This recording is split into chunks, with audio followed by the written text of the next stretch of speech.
आजाद हिंदुस्तान में यह पहला घोटाला था जो देश में नहीं पूरी दुनिया में जिसकी चर्चा की गई, क्योंकि मामला था लालू प्रसाद यादव की, जो राजनीति को कॉमेडी शो बनाकर रख दिए थे। लेकिन इस घोटाले ने लालू यादव की राजनीति पे ऐसा प्रभाव डाला जो लालू यादव की राजनीति पे हमेशा हमेशा के लिए ब्रेक लगा दिया। एक ऐसा घोटाला जिससे मालूम चला कि इंसान जानवरों का चारा भी खा सकता है। बात चारे घोटाले की है, जिसकी रकम बहुत ज्यादा थी, लेकिन जो सीबीआई ने जांच उसमें 950 करोड़ रुपए की मामला सामने आया। आइए पूरी कहानी बता। बात 1995 की है। बिहार में विधानसभा चुनाव होने वाले थे। इससे पहले लालू प्रसाद यादव 2 बार के मुख्यमंत्री रह चुके थे और तीसरी बार विधानसभा चुनावों में उतरे थे मुख्यमंत्री पद के लिए। इस समय उनकी पार्टी जनता दल थी। जनता दल के बैनर तले एक बार फिर से चुनाव जीते और मुख्यमंत्री बने। दूसरी तरफ बीजेपी, कांग्रेस, समता पार्टी तथा झारखंड मुक्ति मोर्चा विपक्षी दल के रूप में चुनाव लड़ी, लेकिन हार गयी। लालू की पार्टी जनता दल ने 324 विधानसभा सीटों में से 167 सीटों पे जीत दर्ज की। करीब 8 माह बाद बिहार के finance commissioner S Vijay Raghavan को लगा कि सरकारी फंड के अलग अलग विभागों में घपला घोटाला चल रहा है। फाइनेंस कमिश्नर ने सभी डिस्ट्रिक्ट मजिस्ट्रेट को चिट्ठी लिखी और कहा कि उनके जिले में जो सरकारी खजाने से पैसे निकाले जाते हैं उनकी जरा जांच करे, किस किस डिपार्टमेंट में कितनी कितने पैसे निकाले गए और कितना कितना खर्च हुआ है और उसका बिल है कि नहीं है,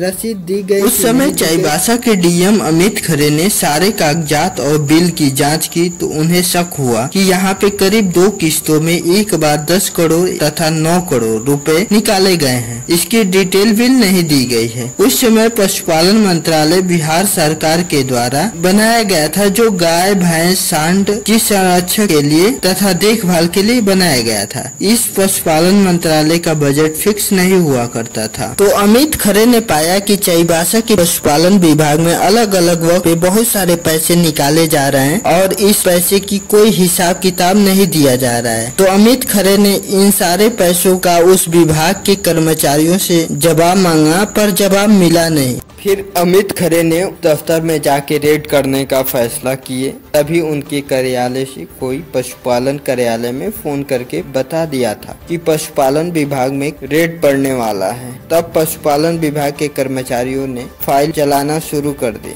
फिर भी जो फाइलें मिली दफ्तर से उसमें बिल थे, वो सारे बिल 10 लाख रुपए से कम के बिल थे, जो पशुपालन विभाग के छोटे अधिकारी के सिग्नेचर से निकाल लिए जाते थे और बड़े अधिकारियों के सिग्नेचर की आवश्यकता नहीं पड़ती। फिर जो बिल मिले थे उसे खंगालना शुरू किया तो पाया कि इन बिलों के पैसों से चारा, दवा एवं ट्रांसपोर्ट पे खर्च किए गए। पैसों का बिल था, फिर इन चारा सप्लाई, दवा सप्लाई, ट्रांसपोर्ट के एड्रेस को मालूम किया गया तो सारे पते फर्जी थे। हैरत की बात वो ये है कि जानवरों को ले जाने के लिए ट्रक का बिल था। जब गाड़ी का नंबर चेक किया गया तो स्कूटी का नंबर, ट्रैक्टर का नंबर, एम्बुलेंस का नंबर, टेम्पू का नंबर निकला, जिससे शक और बढ़ गया। जब डीएम अमित खरे ने पूरी डिटेल निकाली तो उन्हें मालूम चला कि पूरे चाईबासा में एक खास समय में 37.5 करोड़ रुपए का घोटाला किया गया था, जिसका बिल फर्जी पाए गए। इसके बाद इन्होंने अपनी रिपोर्ट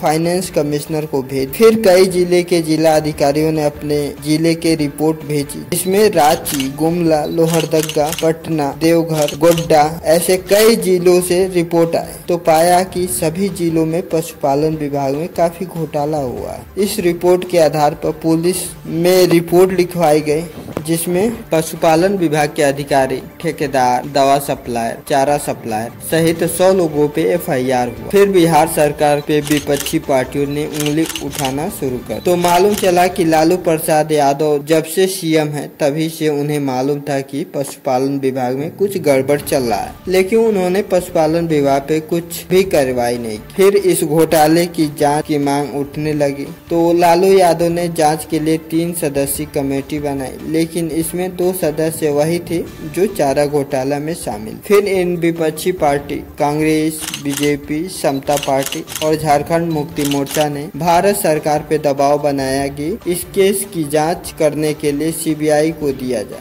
लेकिन भारत सरकार ने इस केस की जांच सीबीआई को नहीं सौंपी। तो विपक्षी पार्टियों ने पटना हाई कोर्ट चली गई और पटना हाई कोर्ट में बोले कि इसमें मुख्यमंत्री का नाम आ रहा है, इसलिए इस केस को सीबीआई को सौंपा जाए, इसकी जांच बिहार पुलिस को नहीं करनी चाहिए। पटना हाई कोर्ट ने बात मान ली और 11 मार्च 1996 को सीबीआई को जांच करने का आदेश दे दी। पटना हाई कोर्ट के आदेश के खिलाफ लालू यादव ने सुप्रीम कोर्ट पहुंच गए। उन्होंने कहा कि बिहार पुलिस सक्षम है इस मामले की जांच करने में, इस जांच को सीबीआई को देने का कोई मतलब नहीं है। पटना हाई कोर्ट के आदेश को पलट दिया जाए। सुप्रीम कोर्ट ने लालू यादव के अपील को नहीं माना, कहा इस मामले की जांच निष्पक्षता से सीबीआई ही कर सकती, इस केस को सीबीआई को ही सौंपा जाए। इससे विपक्षी पार्टियों की बड़ी जीत हुई। 27 मार्च 1996 को सीबीआई ने चाईबासा से जांच शुरू की और चाईबासा के सरकारी खजाने से जो पैसे निकाले गए उस मामले में पहला केस दर्ज किया। 10 मई 1997 को सीबीआई ने अपनी पूरी जांच करने के बाद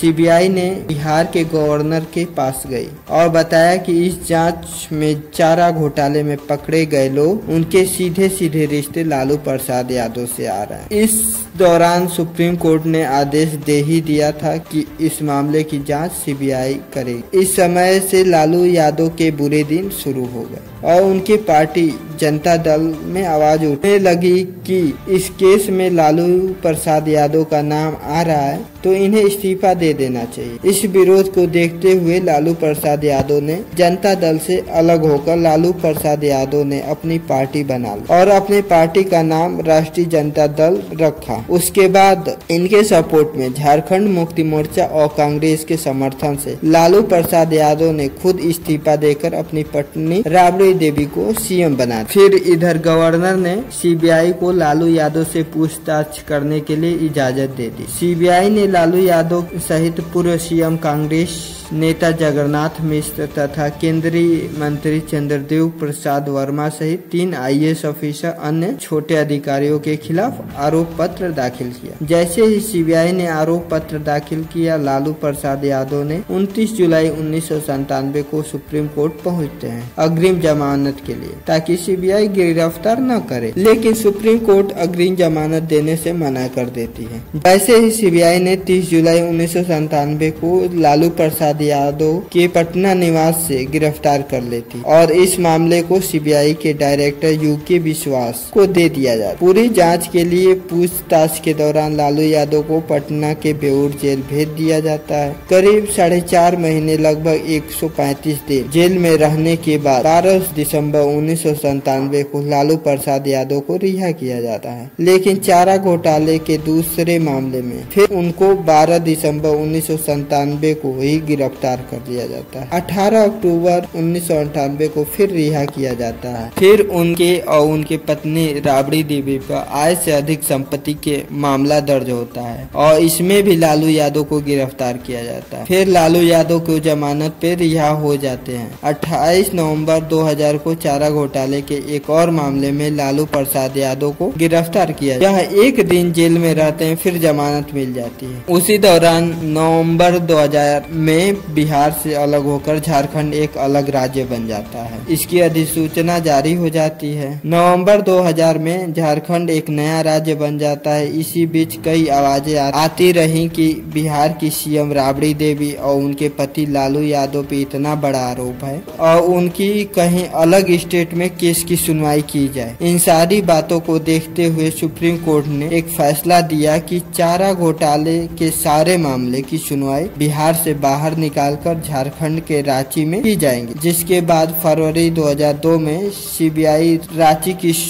स्पेशल सीबीआई अदालत में मामले की सुनवाई शुरू हुई। लंबी बहस चली। इसके बाद 2013 में अलग अलग करीब 48 मुकदमे थे, जिसमें 40 से ज्यादा आरोपी थे। करीब 11 आरोपी की मौत हो गई, 3 सीबीआई के गवाह बन गए, 2 जुर्म कबूल कर लिया। धीरे धीरे 4 से 5 मामले में लालू प्रसाद यादव को गुनहगार पाए गए और उन्हें अलग अलग वक्त पे सजा सुनाई। 30 सितंबर 2013 को सीबीआई जज ने पहली बार लालू प्रसाद यादव सहित जगन्नाथ मिश्रा को चाईबासा मामले में 5 वर्ष की सजा सुनाई। इसके बाद रांची के मामले में 4 वर्ष की सजा, देवघर के मामले में 7 वर्ष की सजा सुनाई गई और इनकी लोकसभा सदस्यता भी रद्द हो गई और इन्हें चुनाव लड़ने से रोक लगा दिया गया। इसी दौरान जगन्नाथ मिश्रा की मृत्यु भी हो गई और लालू यादव को चाईबासा के खजाने से 70 करोड़ 50 लाख रुपए निकालने का आरोप लगा। वहीं दुमका के खजाने से 3 करोड़ 31 लाख रुपए निकालने का आरोप लगा। देवघर के खजाने से 84 लाख रुपए निकालने का आरोप लगा। वहीं गोड्डा जिले से 139 करोड़ रुपए तथा